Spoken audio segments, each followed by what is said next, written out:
أعوذ بالله من الشيطان الرجيم. بسم الله الرحمن الرحيم. ولمن خاف مقام ربه جنتان فبأي آلاء ربكما تكذبان. തൻ്റെ നാഥൻ്റെ മഖാം അഥവാ സ്ഥാനത്തെ ഭയപ്പെടുന്നവന് രണ്ട് സ്വർഗങ്ങളുണ്ട്. ജിന്നിൻ്റെയും ഇൻസിൻ്റെയും സമൂഹമേ, നിങ്ങൾ ഇരുകൂട്ടരും നിങ്ങളുടെ നാഥൻ്റെ അനുഗ്രഹങ്ങളിൽ നിന്ന് ഏതേതിനെയാണ് നിഷേധിക്കുന്നത്? സൂറത്തുർ റഹ്മാനിലെ 47-48 വചനങ്ങളാണ്. മനുഷ്യന് രണ്ട് സ്വർഗം എന്ന് അള്ളാഹുവിൻ്റെ സ്ഥാനത്തെ ഭയപ്പെടുന്ന, അള്ളാഹുവിൻ്റെ മഖാമിനെ ഭയപ്പെടുന്ന ആളുകൾക്ക് രണ്ട് സ്വർഗമുണ്ട് എന്നാണ് പറഞ്ഞിരിക്കുന്നത്. ഇത് സംബന്ധിച്ച് മസീഹ് മൗഊദ് അലൈഹി സ്വലാത്തു വസ്സലാം പറയുന്നു, ഒന്ന് ഈ ലോകത്തിലുള്ള സ്വർഗവും മറ്റൊന്ന് അതിൻ്റെ തുടർച്ചയായി ലഭിക്കുന്ന പരലോകത്തിലുള്ള സ്വർഗവുമാണ്. അഥവാ പരലോകത്തിലുള്ള സ്വർഗവും നരകവും ഈ ലോകത്തുള്ള ജീവിതത്തിൻ്റെ തുടർച്ചയാണ്. പരലോകത്തിൽ സ്വർഗവും നരകവും ലഭിക്കും എന്നുള്ളതിനുള്ള അടയാളങ്ങളാണ് ഈ ലോകത്ത് ലഭിക്കുന്ന സ്വർഗവും നരകവും. അള്ളാഹുവിൻ്റെ ഇംഗിതമനുസരിച്ച്, അവൻ്റെ കൽപ്പനകൾ അനുസരിച്ച് നടക്കുന്ന ഒരാൾക്ക് സ്വർഗവും അതിന് വിപരീതമായി നടക്കുന്ന ആളുകൾക്ക് അല്ലെങ്കിൽ അതിനെ ധിക്കരിക്കുന്നവർക്ക് നരകവും ലഭിക്കുന്നു. അതൊരു സാധാരണ തത്വമാണ്. അത് പരലോകത്ത് മാത്രമല്ല, ഈ ലോകത്തും അവൻ ലഭിക്കുന്നു. അതിന് വ്യത്യസ്ത അനുഭവങ്ങൾ. അള്ളാഹുവിൻ്റെ ഒരു കൽപ്പനയെ എപ്പോഴാണോ ഒരാൾ ധിക്കരിക്കുന്നത്, അതേ സമയത്ത് അതിൻ്റെ ഫലം അപ്പം തന്നെ അയാൾ അനുഭവിക്കേണ്ടി വരും. മറ്റൊന്ന് അവൻ്റെ അനുസരിക്കുമ്പോൾ അതിൻ്റെ ഫലവും അനുഭവിക്കുന്നു. അതൊന്നുകൂടെ മസീഹ് അലൈഹി സ്വലാത്തു വസ്സലാം വിശദീകരിച്ചത്, അള്ളാഹുവിൻ്റെ ഇംഗിതപ്രകാരം നമ്മൾ ചെയ്യുന്ന പ്രവൃത്തിയിൽ നമുക്ക് സ്വയം ഒരു അനുഭൂതിയുണ്ട്.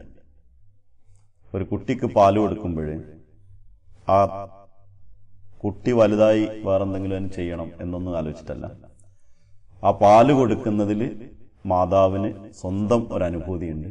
അത് ഏത് മൃഗങ്ങളെടുത്ത് നോക്കിയാലും കുട്ടി പാല് കുടിക്കുമ്പോൾ അതിനെ നക്കി കൊടുക്കുന്നതാണ്, തടവി കൊടുക്കുന്നതാണ്. സാധാരണ മാതാക്കളെ തലയിൽ പേൻ നോക്കുന്നത് പോലെ തടവുന്നതാണ്. ആ സ്നേഹത്തിന്റെ എല്ലാ ലക്ഷണങ്ങളും അതിൻ്റെ കൂടെ അത് കാണിക്കും. പ്രത്യക്ഷത്തിൽ അതിനെക്കുറിച്ച് അറിയാത്ത ഒരാളെ സംബന്ധിച്ചിടത്തോളം വളരെയധികം പ്രയാസമാണ് മാതാവ് അനുഭവിക്കുന്നത്. കാരണം ഒരു കുട്ടിക്ക് പാൽ കൊടുക്കാനാൽ അതിന് നഷ്ടപ്പെടുന്നുണ്ട്, അതിന് വേറെ പ്രയാസങ്ങൾ അനുഭവിക്കുന്നുണ്ട്. പക്ഷെ അതേസമയത്ത് അതിലൊരു ഇമ്പം, ഒരു അനുഭൂതി നിർഭരമായിട്ടുള്ള ഒരു അവസ്ഥ ഒരാൾ കിട്ടുന്നുണ്ട്. ഇതേപോലെ ഒരാള് അവനവന്റെ ഓരോ പ്രവർത്തികളിലും അള്ളാഹുവിന്റെ അനുസൃതം അത് ചെയ്യുമ്പോൾ അവൻ ആ പ്രവൃത്തിയിൽ ഒരു ഇമ്പം കിട്ടും. അതാണ് ഒരു സ്വർഗം. അതവന് റൊക്കം കിട്ടുന്ന സ്വർഗമാണ്.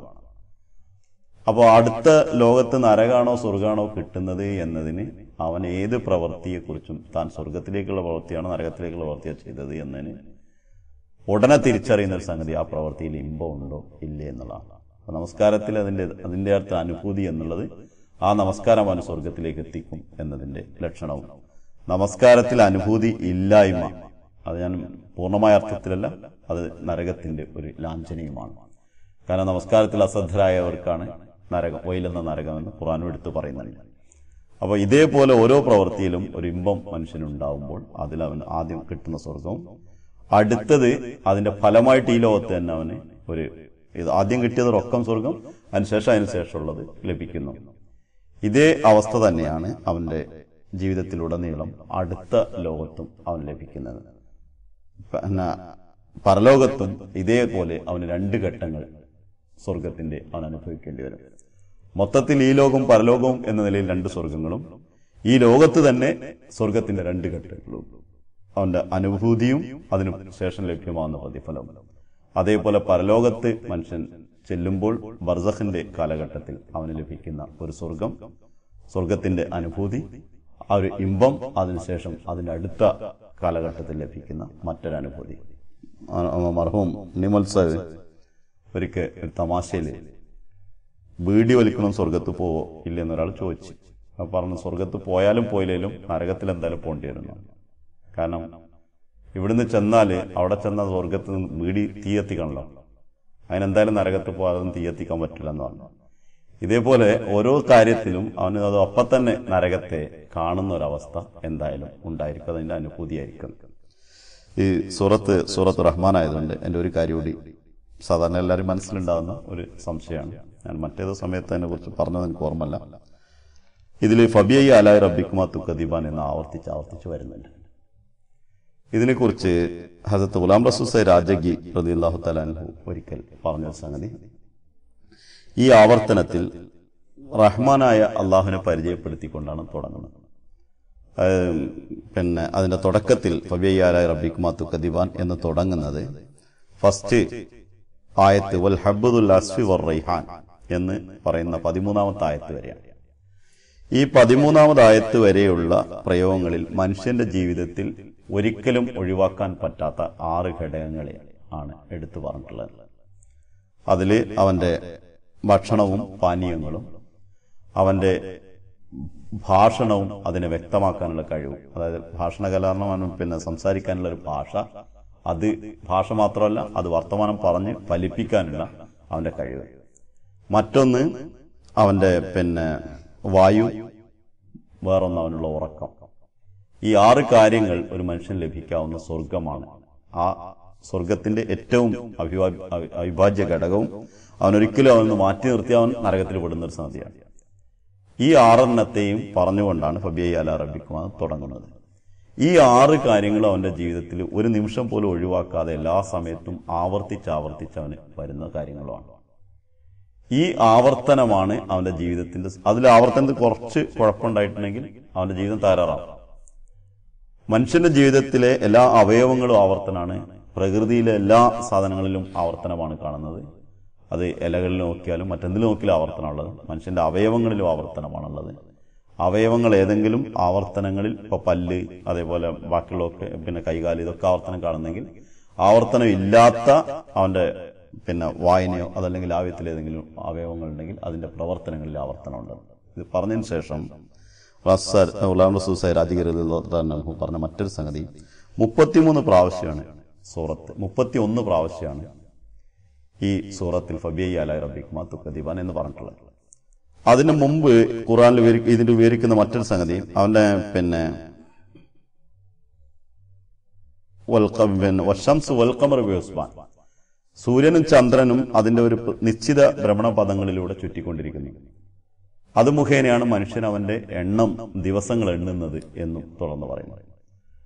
29-30 ദിവസങ്ങളാണ് ഖമർ അഥവാ ചന്ദ്രൻ ചുറ്റുന്നത് കൊണ്ട് കിട്ടുന്ന മാസം. നമ്മൾ അറബിയിൽ ഉപയോഗിക്കുന്ന മാസം അതാണ്. 30-31 സൂര്യനെ കൊണ്ട് ചുറ്റിയിട്ട് ഉപയോഗിക്കുന്ന മാസം. ഒരു മാസത്തിൽ 31 ദിവസം എന്നതാണ് ലോകത്തിൽ ഏറ്റവും കൂടുതൽ എണ്ണപ്പെടുന്ന ദിവസം.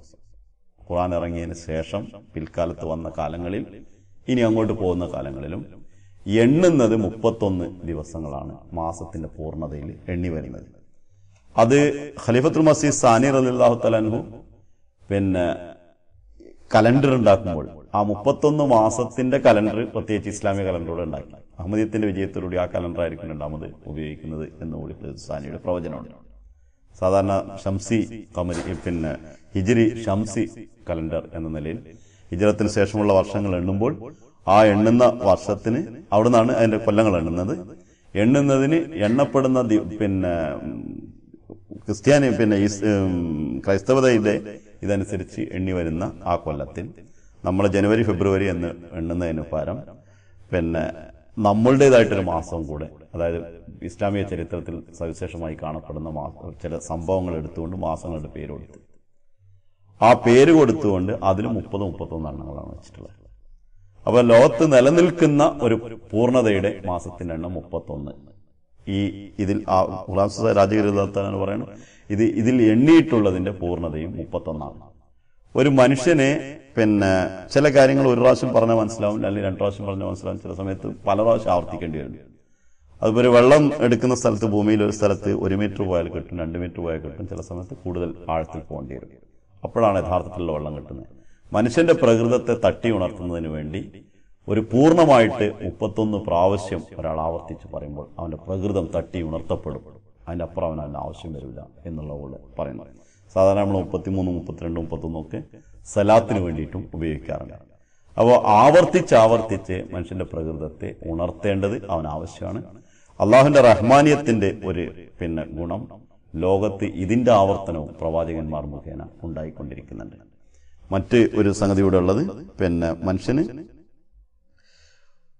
കാര്യങ്ങൾ പഠിക്കുവാനും പഠിച്ചത് മറ്റൊരുത്തിന് പറഞ്ഞു കൊടുക്കാനുള്ള കഴിവുണ്ട്. ഇത് വേറെ ആർക്കില്ല, വേറൊരു ജീവിക്കില്ല. അതിനാണ് ഭാഷണ കല എന്നുള്ള ഒരു കഴിവല്ല തന്നിട്ടുള്ളത്. വേറെ മൃഗത്തിന് സംസാരിക്കാൻ കഴിയില്ല. അതിന് ഭാഷയും തന്നിട്ട് വേറെ മൃഗത്തിന് ആ ഭാഷയില്ല. ഇത്രയും സവിശേഷത ഓരോ ആംഗ്യങ്ങളിലും മറ്റു കാര്യങ്ങളും പറയുന്നുണ്ടെങ്കിലും ആശയ കൈമാറ്റങ്ങളുണ്ടെങ്കിലും മനുഷ്യന് ഈ രണ്ടും കൊടുത്തിട്ടുണ്ട്. ഈ രണ്ടും മുഖേന ഒരാൾ അറിവ് സമ്പാദിക്കാതെ ഒരിക്കലും അവന്റെ ജീവിതത്തിൽ സമാന്തരിതാവസ്ഥ പാലിക്കാൻ സാധ്യമല്ല. ആകാശത്തെ ഉയർത്തിയത്, അതിലൊരായത്ത് പറയുന്നു, ആകാശത്തെ ഉയർത്തിയത് സമാന്തരിതാവസ്ഥ വലിച്ചുകൊണ്ടാണ്. മനുഷ്യ ജീവിതത്തിൽ അവന്റെ സമാന്തരിതാവസ്ഥ തെറ്റുമ്പോഴാണ് അവൻ പാപങ്ങളിലും അരാജകത്വങ്ങളിലും കുഴപ്പങ്ങളിലും എന്നകപ്പെടുന്നത്. ആ അകപ്പെടലിൽ നിന്ന് അതിൽ നിന്ന് ഒഴിവാകാനുള്ള അവനുള്ള വഴി സമാന്തരിതാവസ്ഥ കണ്ടെത്തുക എന്നുള്ളതാണ്. അതിന് അറിവ്, ഭാഷണകലയും ഭാഷയും മുഖേന അവൻ അറിവ് സമ്പാദിക്കല നിവൃത്തിയില്ല. അതുകൊണ്ടാണ് ഖുർആൻ അതിനു വേണ്ടിയുള്ളതാണ്. റഹ്മാൻ വല്ലമൽ ഖുർആൻ, റഹ്മാനായ അള്ളാഹു അവന് ഖുർആൻ പഠിപ്പിച്ചിരിക്കുന്നു, യഥാർത്ഥത്തിലുള്ള അറിവ് നൽകിയിരിക്കുന്നു. ഖുർആൻ ഇറങ്ങിയതിനു ശേഷം ഖുർആന്റെ അറിവ് ഒഴിവാക്കിക്കൊണ്ട് ജീവിതത്തിൽ സമാന്തരിതാവസ്ഥ പാലിക്കുവാനോ ആ സമാന്തരിതാവസ്ഥ മുഖേന അവന് ലഭിക്കുന്ന സ്ഥായിയായിട്ടുള്ള ഉയർച്ചകൾ ലഭ്യമാകുവാനോ സാധ്യമല്ല. അത് ഖുർആനുമായി ബന്ധപ്പെട്ടതാണ്. അതും അവന്റെ ജീവിതത്തിന്റെ ആവർത്തനമായി നിലകൊള്ളുന്നതാണ്. ബാക്കി